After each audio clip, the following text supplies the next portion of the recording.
When something goes wrong, we have to do something. Or do we?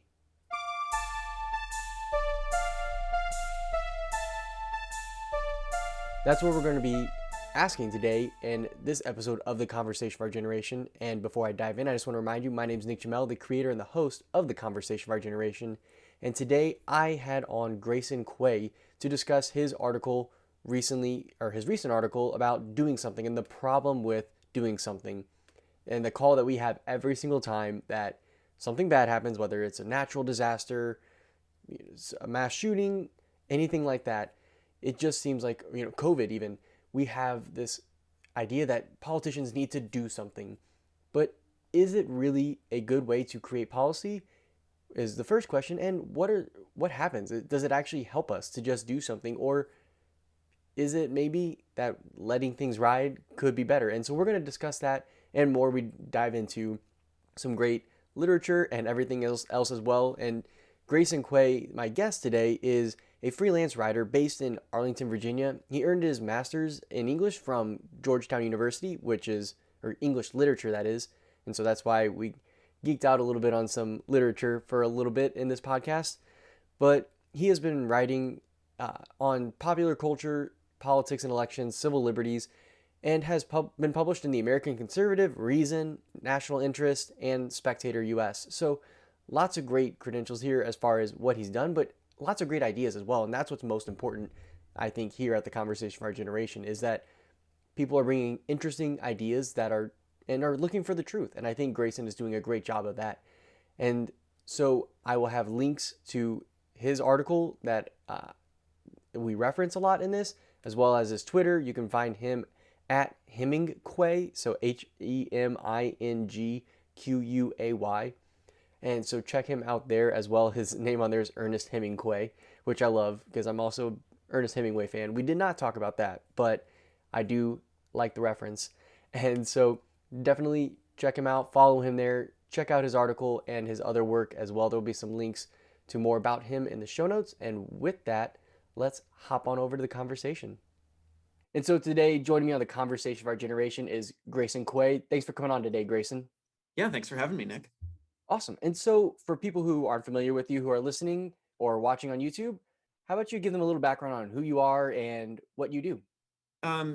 So I'm a freelance writer. I live in Arlington, Virginia. I've written for a couple different publications, the American Conservative, Spectator US, Reason, Mm-hmm. Washington Examiner. And then, I also I have an MA in English, so I'm really passionate about literature and kind of writing about ideas and how those intersect with political and cultural issues. Mm-hmm. That's awesome. Great. And I know we got connected by Stephen Ken. I'd reached out to him about something and he connected us. And so I'm really excited to talk to you today because he pointed out this article that you wrote about government having to do something. And I kind of want to dive into that because with COVID, with the recent issues with guns and mass shootings that have happened, that seems to be the cry right now, is that we need to do something. Yeah. But I guess, why do you have an issue with the kind of just the call to do something? That's kind of part your thesis on the article, is that that's not really the reaction we should have. Yeah, so the reason I ended up writing this article was kind of three things sort of intersected in my head. And I was like, oh, okay, I see a pattern here. So one of them was the big COVID relief or stimulus bill. I've heard it called both, and I've heard both names disputed, so I'm never quite sure what to call it. Mhm. But $1.9 trillion, for a grand total of, I think, on top of the $900 billion or whatever that Trump spent as he was going out. So Mhm. just trillions of dollars, which is insane. Like it's 1.9 trillion. And I've heard people like round it up to 2 trillion. And I'm like, when $100 million is a rounding error, that's Yeah. kind of scary. Yeah. So there was that. And I was thinking about that and this sort of desire to be seen doing something, right? There were all these articles coming out that Biden's advisors were saying, like, it's better to go too big than too small here. And I thought of two things. One was one of the debates between Obama and Mitt Romney in 2012, where they had this kind of dispute over whether it was right to bail out the Detroit automakers early in Mhm. Obama's first term. And Romney said, well, you should have just let them go bankrupt. They could have gone through bankruptcy and come out stronger. And Obama said, no, that's not true. I had to give them a bailout or we would have lost 1 million jobs. And the problem there is that there's no way to prove that, right? Unless you Mhm. invent a machine that can look into parallel universes. Um, so there's kind of an epistemic advantage to the person who does something, right? Mhm. The way I kind Yeah. of explain it in the article is if you don't do anything and things get worse, you're screwed, right?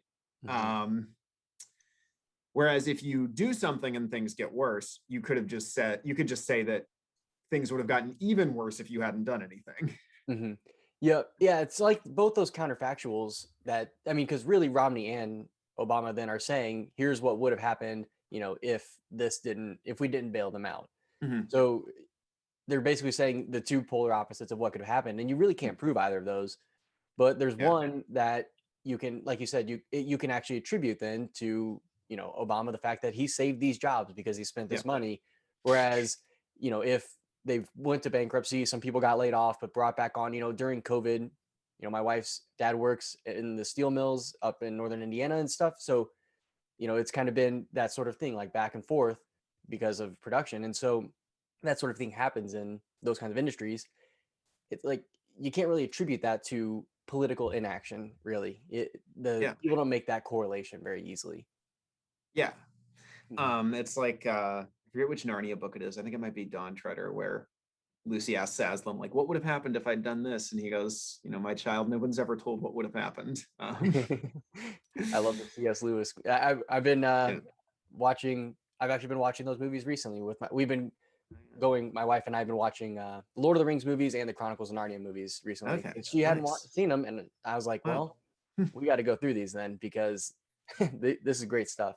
She's read the books, right? For Narnia, at least. No, Oh no, no. I You read let her them as a watch the movies kid. without reading the books? I know. I need to actually find those because I think they're up somewhere in my mom's attic. I read them as a kid. Probably the only books I ever read were The Hobbit and Chronicles of Narnia books, all the way through at least. I was good at starting books and stopping them as a kid. Sure. Yeah. But Well, I yeah, can I can nerd out about C.S. Lewis all day, but it might be good to stay on topic, right? we can always come back and do that Sure. again. Or you can No. always reach out to Pints with Jack. I'm sure David Bates over there would love to have you on. Yeah. So He, there was actually a third thing that kind of intersected with me for writing this article, and that was something my wife actually told me about, which was so my wife's from New Jersey, and it was this law that came into effect in New Jersey right as she was turning the right age to get her driver's license. Um, and this law is called Kylie's Law. It's named after a teenager who died in a car accident in 2006, I think, in New Jersey, where the driver of this car, who was I believe also killed, had three people in the car, even though he had a provisional license and should have only had one person. And so the mother of this girl, Kylie, who had died, decided she was going to do something about this issue. And this law was passed called Kylie's Law, which passed both houses of the Jersey legislature like virtually unanimously. Because who would vote against saving kids' lives, right? What kind of monster would do that? yeah. So what the law did was you had this little decal that was removable that if you were on a provisional license, you had to put it on your license plate when you were out driving so that cops could, see that you were underage and then just look in your car. And if you had too many passengers, they could pull you over real quick. Mhm. Um, so this is crazy for a few reasons. One is the driver of the car who resulted in the death of those two teens was already breaking the law. So the law wouldn't have necessarily saved her life either because you could still have two people in the car. So two people still could die without breaking the law. Mhm. And then also, if you're a 16-year-old girl driving around with a sticker on your car that says to everyone, hey, I'm a 16-year-old girl, like that is pretty terrifying. Yeah. Yep. That's you're essentially like making yourself a target for sex traffickers and whoever Mhm. else. Mhm.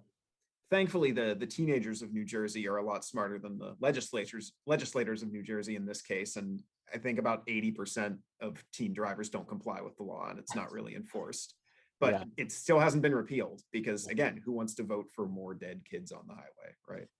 Yeah, that's a tough one too, and it's really like you're calling it out. Hey, by the way, I'm not old enough to have a concealed carry permit. I'm not old enough to even buy a knife on my own. Probably in some places, that's Mhm. like able to defend myself, or mace. A lot of Mhm. times you have to be Yeah. 18, so it's very obvious at that point that you're defenseless. And I Yeah. think that's interesting because it seems like too there's a because we have a similar law in Indiana that you can't have a passenger until 6 months after or something like that. Mhm. And yeah, and so I've seen times where people get in a car accident and people run or something like that, and it's just like I don't know.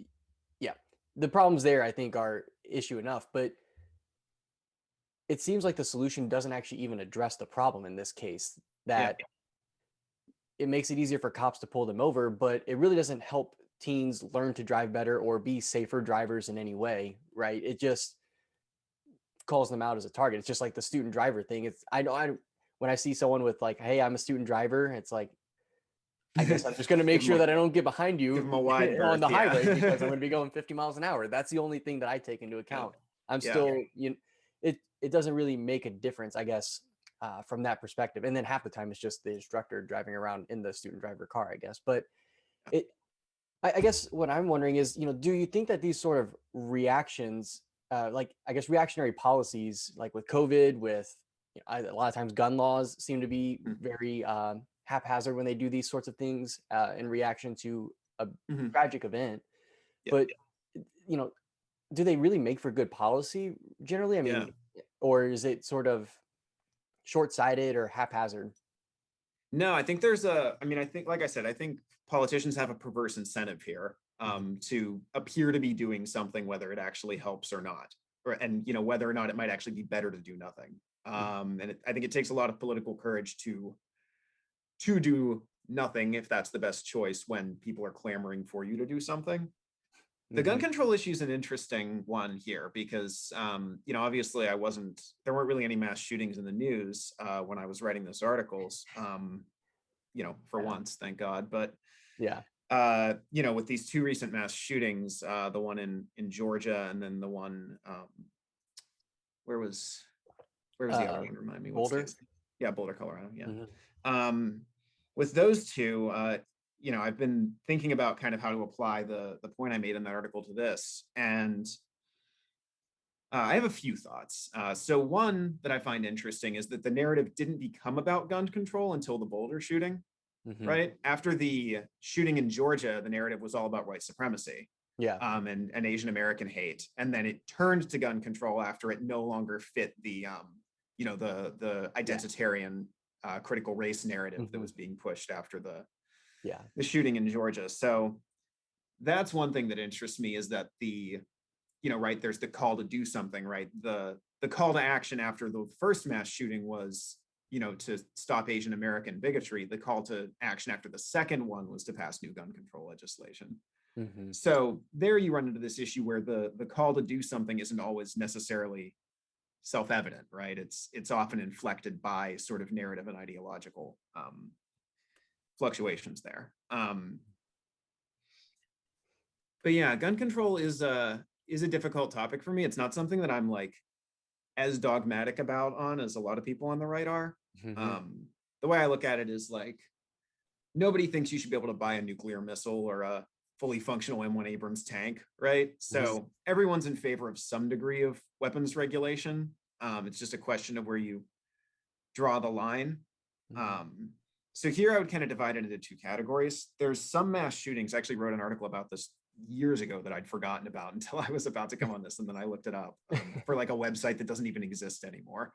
Um, but so if you take the which shooting was it? It was the shooting at the Emmanuel Church, Oh, yeah. Dylan Roof, which Mhm. is tragic and horrifying. But he there was actually an error in the paperwork that enabled him to buy a gun. He shouldn't have been able to buy a gun under Mhm. the gun laws that currently exist. And it was the same situation with the guy who shot up the church around the Mhm. same time.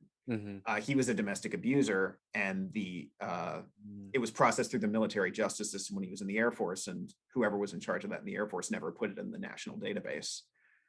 So in cases like that, to call for more gun control really isn't to address the problem, Yeah. um, because existing laws should have already stopped it. Same Mm-hmm. thing with the Newtown, Connecticut shooting, which again was a horrible tragedy, but the shooter, I believe, murdered his mother and stole her AR-15, Yeah. or her gun, Or, which is already illegal. yeah. Yeah. Murdering someone and stealing their gun is illegal. Yes. So a case where I'd say that the response, just so I don't sound super contrarian, a case where I think the response was actually good was after the Las Vegas shooting, when there was a ban on bump stocks. Because I've fired a gun at a range with a bump stock, and they really have no purpose beyond allowing you to simulate fully automatic gunfire. You can't Mhm. hit a damn thing with it. No. The only time it has any purpose beyond having fun at the range would be a set of circumstances, basically exactly like what you saw in Las Vegas, where you could fire indiscriminately into a crowd from an elevated Mhm. angle. So I think in that case, it wasn't really much of an infringement on anyone's freedoms, and it did genuinely kind of make us safer and prevent people from copying those tactics. Mm-hmm. Yeah. I still am wary of the bump stock ban. I mean, I kind of want one, and now I can't It is because fun. It is I fun. do want to like. There's a show that like every year in April and October in Kentucky, like a few hours away from me, where my Mhm. dad and our neighbor will go sometimes, and they have fully automatic stuff there, and you just like. It was actually that I think it was the gun show that they were saying was like the warfare in Syria or something after Trump made some like concession to Erdogan, and then Mhm. like the Turks were supposedly invading Syria, and here's what you can see them doing.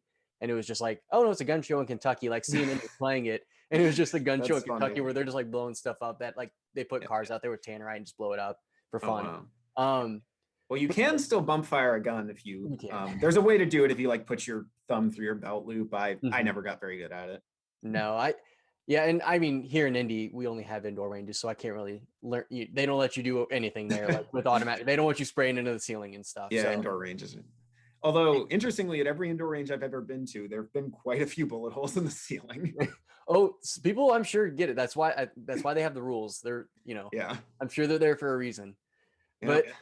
But yeah, I do think that with gun stuff, it people often just say you got to do something, and you can tell there. I think more than anywhere because if you know about guns, at least you can tell more than anywhere that the politicians know nothing about what they're talking about.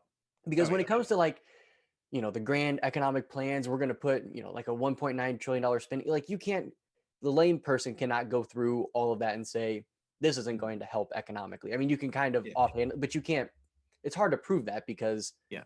it's a very big economic model that you have to look at. But when someone says uh we need to ban assault weapons, you're like, Yeah. what? Okay, what's an assault weapon? I Yeah. mean, Exactly. every weapon that's used against somebody inherently is an assault weapon because Yeah. you're assaulting someone with it. So, I mean, a hammer could be one. Mhm. So, yeah, I think that that's where the do something debate. I think people Mhm. pretty much have a good eye to the fact that it's, at least on guns, it's normally not the most effective thing, and a lot Yeah. of times it's pretty clear what the problem is, and it's almost always mental health of some Mhm. sort. I mean, when it comes to the mass shootings, obviously with other gun violence, that's different. With Yeah. gang violence or whatever else, domestic abuse, those are different problems. But Mhm. mass shootings generally are mass gang shootings, first of all, or Mhm. some mental health issue, and we know the root, but we won't address that. Actually, we won't find a way to get people the mental help that they need, for instance. And I guess, how then could we be maybe more proactive? I mean, is there some way to say, hey, here's a tragedy that happened. Let's hold our horses and think about this Mhm. problem actually and find policy that would really address this issue if this is an ongoing issue like what we have with mass shootings or I, plenty of other issues.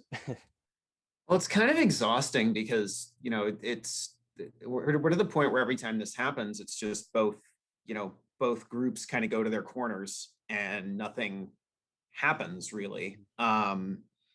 You know, where I think there's I think there's a case where, you have um, where you have Republican politicians who want to stay in the good graces of the NRA, who are unwilling to consider something that might even be a common sense Mhm. gun reform. So, the only reason the bump stock ban passed was because the NRA eventually got behind it.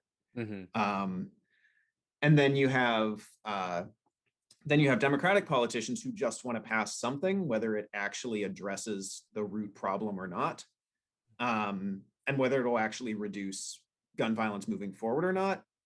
Um, so I think there's really just not good incentives on either side to, have a reasoned kind of policy debate about what the best way of doing this is, because it's kind of becomes all about posturing for your base, Mhm. unfortunately. Uh, Yeah. and this is a tough issue for me because I truly, I truly don't find the status quo to be something that's acceptable, right? I mean, Mhm. like I'm somewhat sympathetic to like arguments I see from my Democrat friends where they're like, look, this is like the only place in the world where this seems to happen to this level of frequency and at this scale. Like, why is this happening?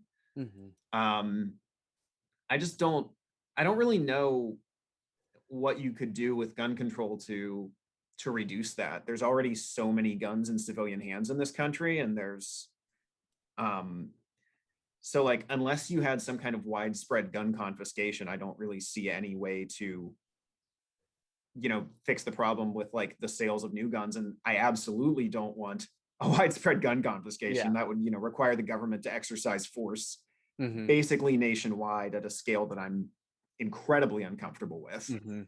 Yeah. um And it would require a repeal of the Second Amendment to be able to yeah, even be exactly. feasible, Uh-huh.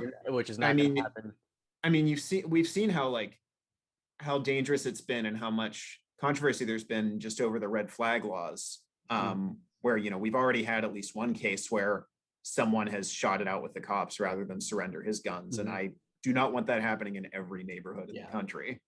Yeah. um, which is what I'm afraid would happen in that case. Yeah, and I also like do really believe in the Second Amendment and believe in the value of having an armed, Mhm. an armed citizenry, Mhm. right? So I don't know, like, and I mean, there've been, you know, throughout American history, there have been times where it was much easier to buy guns than it is now. In the 1950s, you couldn't get an AR-15, but you could go get like I don't know, a Browning high power with a 13 round magazine, and you know, You could buy we've fully seen, automatic weapons then. yeah, exactly. I mean, we've seen plenty of mass Yeah. shootings done even with semi-automatic handguns. Yeah, Columbine. Yeah. So I don't know. There's there's something sick in our society, that is much bigger than guns. Mhm. And I don't think it's necessarily even just. I don't think you can even just chalk it up to individual mental health issues, because like I think there's some sort of contagion that goes across our entire society. And Yeah. maybe we do all need to. Maybe the only way to stop that is to disarm all of us. But at that point, you're just admitting that America is an asylum with 300 million patients, right? Yeah.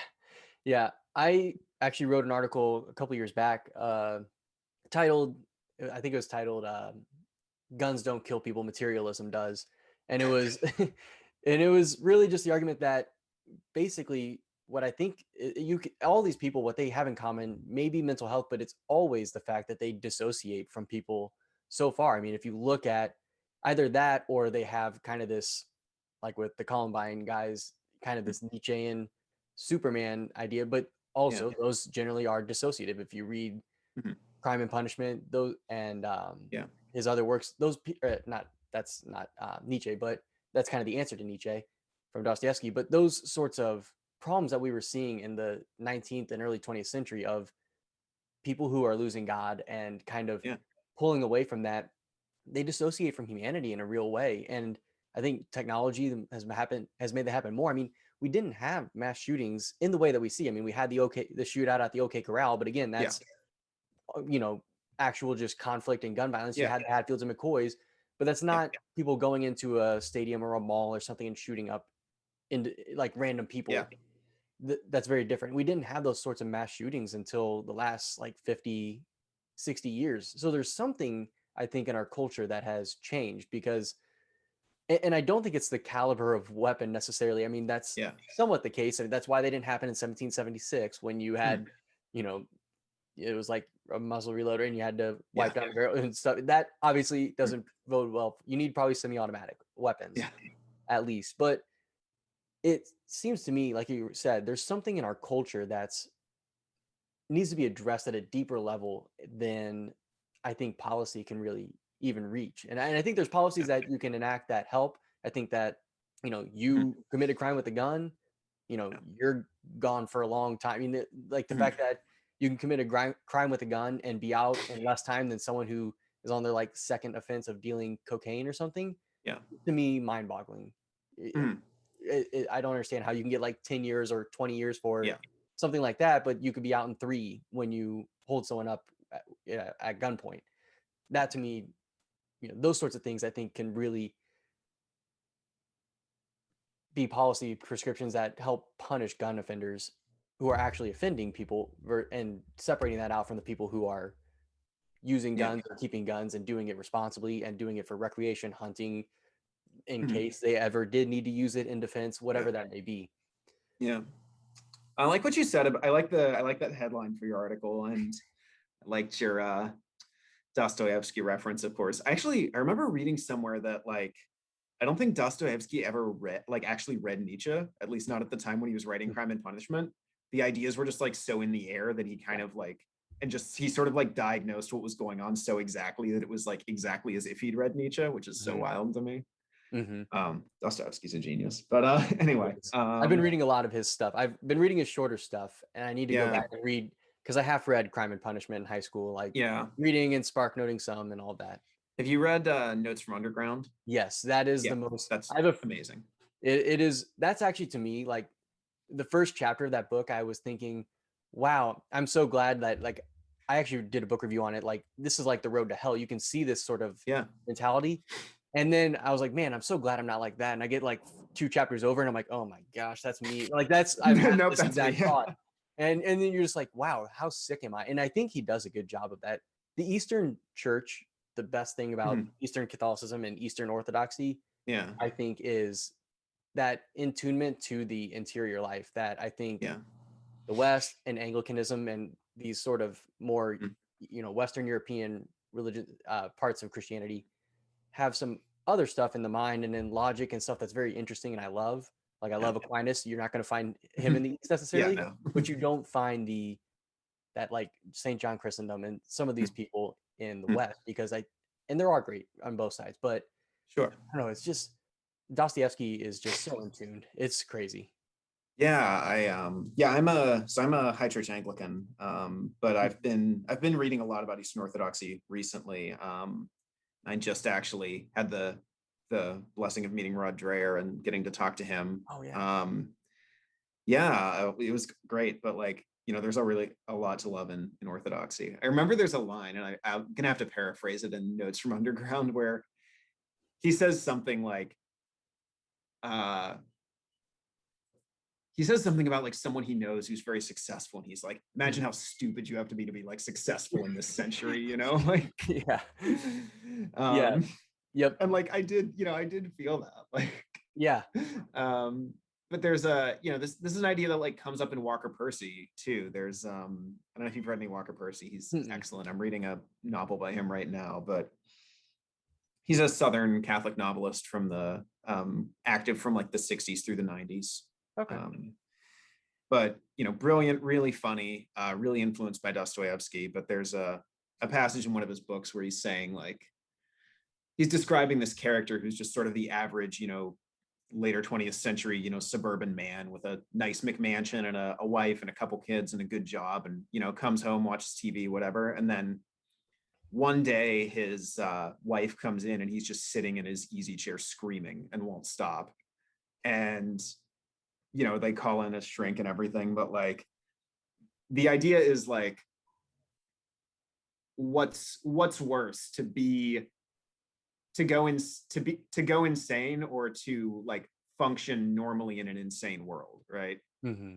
Like, Yeah. um, and I Yeah. think I think that goes back to something with the mass shootings, right? Where I think, you know, the center of our society really is crumbling in a lot of ways. And, you know, it's probably further progressed in Europe than it is in the United States, I would say, at least in certain ways, Hmm. which is why I think in most of Europe um, you do have really strict gun control laws where, you know, it's like it's sort of a Hmm. pink police state, right? It's just like, okay, we'll just you know, declaw you, keep you all comfortable while you know, slowly slide into the, you know, Hmm. milk toast oblivion of secular humanism.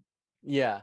There's one country who is it Switzerland or Sweden that has pretty robust uh uh gun ownership actually. One of those two. Um, I think it's yeah, Switzerland, it'd be right? that's Switzerland. Yeah, Switzerland. I actually went to Switzerland once for a couple days, and it was really interesting. Hmm. But yeah, everybody they have universal male military service. So yeah, you go train, and then you can take your rifle home with you, Oh. actually, so that they can kind of call out the militia at any given moment. Hmm. Um, yeah, Switzerland does have a higher rate of gun deaths than most European countries. Most of those are suicides, Hmm. as are most gun deaths in the United Yep. States, actually. Yep. It just happens to be the most efficient way to kill yourself. Um, so suicides do tend to go up when there are guns around. I don't know if the rate of suicide attempts goes up a whole lot. If it does, it's just because you sort of have an easier means to do it. Hmm. Um, Yeah, and that it makes has a lower rate of survival. But yeah, Switzerland doesn't have nearly the problem with gun crime that we do. But I don't really know sense. enough about like Swiss culture from my one weekend there to really try to diagnose why that Yeah. is. Well, yeah, and I think it's a lot more. I mean, a lot of those countries have lower because it's just. I mean, in the melting pot, I think you just have a much bigger clash of cultures here, Mhm. and you can see it now. But if you go back 80 years, when the Italians and Irish Mhm. were moving here in droves, they were a big problem that I think it's just kind of as people join the American experiment, there is a bit of that problem with assimilation that Yeah. Andrew Clavin talks about this a lot on the Daily Wire, but like with in regards to like The Godfather and Get Out, and it's like there's all these movies that talk about how to assimilate into American culture and what Yeah. you kind of lose in doing that, but also you do gain something in the process as well of this American, that's when you finally are fully bought into the promise of the American experiment, where my grandpa, who was the son Mhm. of of immigrants from Mhm. Ireland, his mom was like sick, like 16 or younger when she came here on the boat and never went back to Ireland. And, you know, he was able to make his way and, now, his kids and we were able to live the American dream in a huge way because Yeah. of the sacrifice that they made. But I guess before, we've kind of gotten derailed. I wanted to circle Yeah. back. No, no worries. Once we start talking Dostoevsky, we got to, but, and maybe we'll have to have you back on to talk about that. But Yeah. I wanted to, because we've talked a little bit about policies that fall short from actually solving the problem. But are there examples of times where maybe policy has exacerbated the problem that was at hand? Yeah. So I'm really not an economist. Like I've read economics in one lesson. I took a micro econ class in college, but like I know that there's you know, a lot of the economic theory I get exposed to just through work and stuff is Mhm. very kind of Austrian free market heavy. And I don't have as much of a grasp on other economic theories, but Mhm. I know that there's at least a solid case that can be made that the New Deal, you know, exacerbated the Great Depression and actually prolonged it. And that's, I think, a good example of the kind of epistemic advantage to doing something that I talked about earlier, where FDR is remembered very fondly by history for the New Deal Mhm. because we can't see the counterfactual universe where he didn't implement it, right? Mhm.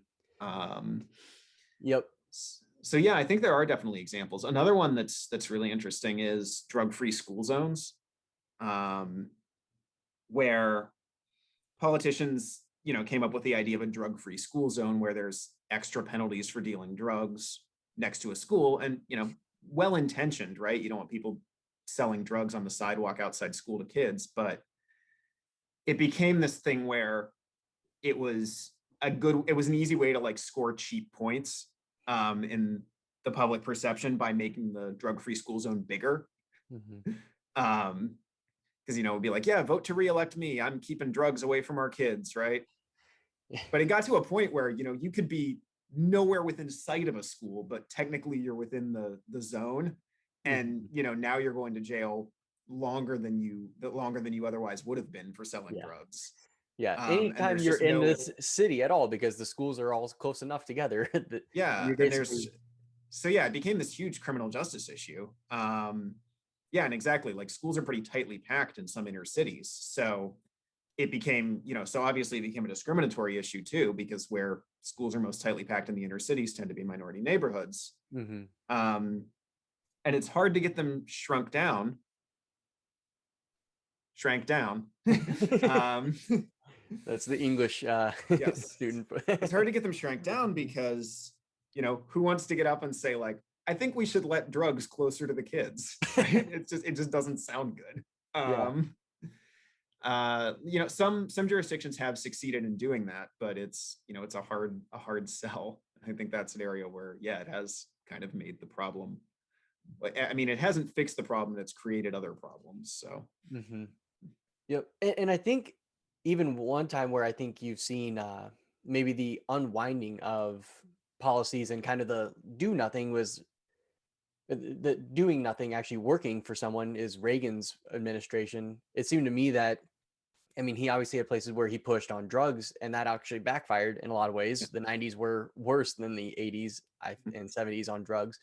But as far as what he did with economics, he really, it was Johnson and Carter and even Nixon too, kind of tightening up our economic system that, you know, Reagan let that go and it ran free. Same with Trump after Obama. All these things that they were doing really stagnated growth and, put us in and out of recessions. But it was kind of, especially with economics, I think that's somewhere where most people would see the benefit to maybe politicians staying away from it. But they don't get the glory of it either when they do. It's not, because a lot of times it takes a little while for that to pay off and it has a lasting effect. It's not like, you know, an immediate turnaround of there's this new harsher penalty and all of a sudden, there's this precipitous drop in crime yeah. because there's a much harsher penalty for guns or for domestic violence or dealing drugs near schools. You can see like, oh, in 1 year they just moved where they were dealing the drugs like a mile out. So now they're not near schools, but we have half as many buses near schools or on school grounds.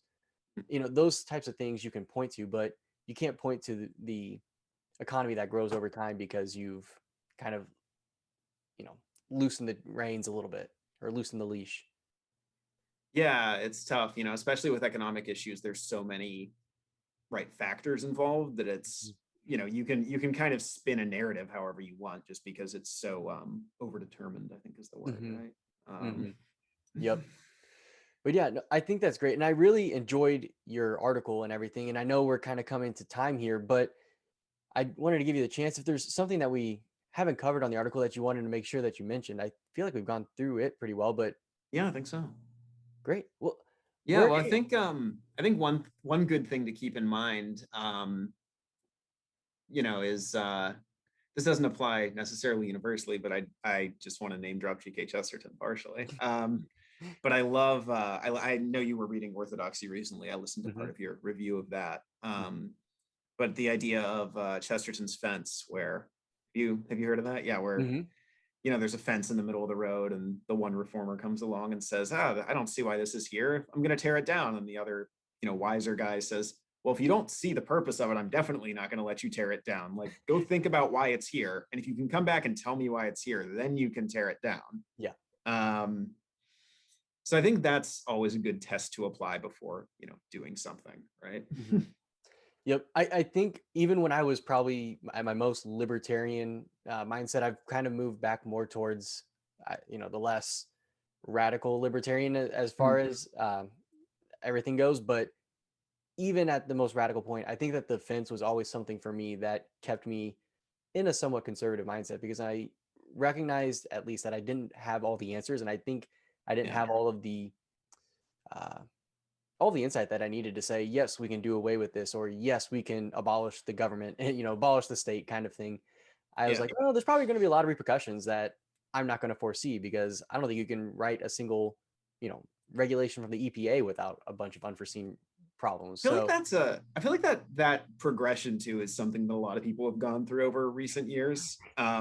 Just like I know so many people that in 2012 were like, dude, you got to read Atlas Shrugged. And then, in 2018, they're like, yeah, maybe we should have a Catholic monarchy. Yep. I don't know Exactly. why Yeah. that's a thing, but like Yeah. it definitely is. Well, yeah, I think that there was I think that there was a frustration with the I don't know.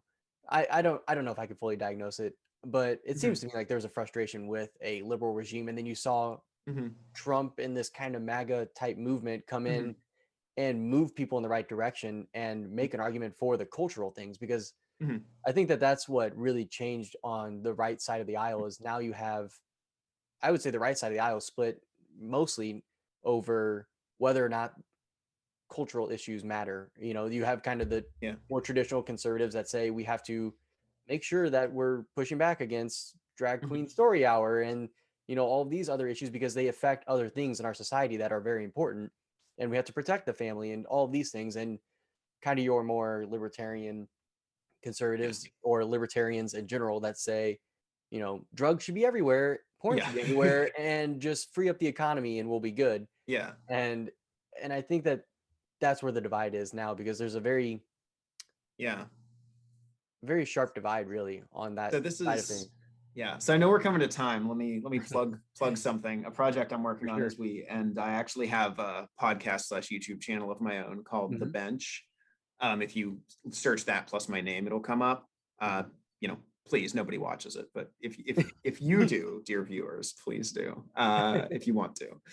But I'm sort of grappling with this exact problem where like, you know, I I was never fully on board with Trump. There was I had a brief spike of enthusiasm for him around the time of the Kavanaugh hearings, but because I was feeling very combative at the time, right? But I do think that that's kind of the tipping point there, right? Or the inflection point is like, what do we do about these cultural issues? Because there is this widespread sort of recognition that like our culture is drifting in a particular direction, and if it's allowed to keep going, it will continue in that direction until it goes off a cliff, right? And at Hmm. that point, it doesn't matter if there's 7 cameras on the new iPhone, right? Yeah. um, like it doesn't matter if the like one thing I always say is like it doesn't matter if the iPhone can if you can point your iPhone at the room and make a map of it if it also means that every 11-year-old in the country has now been exposed to hardcore pornography, right? Hmm. Hmm. Um, but at the same time, like there's this temptation to say, okay, well, the culture's drifting in this direction. We need to use the state to arrest that cultural drift. And I think that project's been a failure, right? Hmm. I don't think 4 years of Trump has resulted in any real progress on that. Now, I do think that the judges he was able to appoint are going to be huge in that area. Um, and I think only time will tell because again, you can't see the counterfactuals, you can't see the future. I think only time will tell um, whether those will outweigh kind of the other ways in which I think Trump has damaged the cause he was supposed to be promoting, right? Because I Hmm. think that after 4 years of Trump, the cultural forces he was supposed to be holding back or stopping, he ended up just pouring gasoline on. Hmm. Um, so, right, I don't want, it's not worth it to me to have 5 cameras on the iPhone if it means it's going to do what it's doing to our society. But at the same time, I think that the movement to use the state to arrest that cultural drift has failed. Hmm. So what that means to me is that it's on us, right? Yeah. Hmm. And that's kind of what my podcast is about. It's about building community. And I just don't think there's any substitute for, you know, getting off your ass and, going to, joining a church, volunteering at your parish, right? Getting to like going out and like meeting your neighbors, and really getting involved with things, and really building communities that can sort of give you some meaning and identity in life that goes beyond just either your political identity or what you watch on Netflix, or order on Amazon, right? Yeah. Exactly. No, I think that's great because that's definitely something that I talk quite a bit about here is I think that there are things that you can do at the government level, but I think most of what you have to do on the cultural front, and what I've seen the left do on the cultural front, is incremental change and changing standards, not through government policy, but getting into schools and educating, making sure that they hold the reins of education and make infiltrating churches and changing the way churches Mhm. teach. It's Yeah. a lot harder to do it to the Catholic Church than maybe some when you can just be like, Pastor Joe's gone out of this evangelical church, and now it's Pastor Jill, and she, is like you when you can Yeah. just change pastors and that changes the church's teaching. Yeah. That's a big difference. And so, yeah, they've done a good job of that. And I think that you can push back the other way and say, we're not going to let that happen. I'm not going to let Mhm. that happen to my family. And then I'm also not going to let that happen in my community, Yeah. and you build out from there. Yeah. And that to me seems like the way to do it. Yeah, it starts at home. Rod Dreher said something in a recent article that I thought was really insightful. It was, again, I'm going to paraphrase because I don't remember, but it was something like, if you stormed the Capitol building to save Christianity in America, but your own kids, you know, graduate from high school and never go to church again, Mhm. you're not saving Christianity in America, right? You Yes. didn't do the work where it mattered. Yep. Exactly.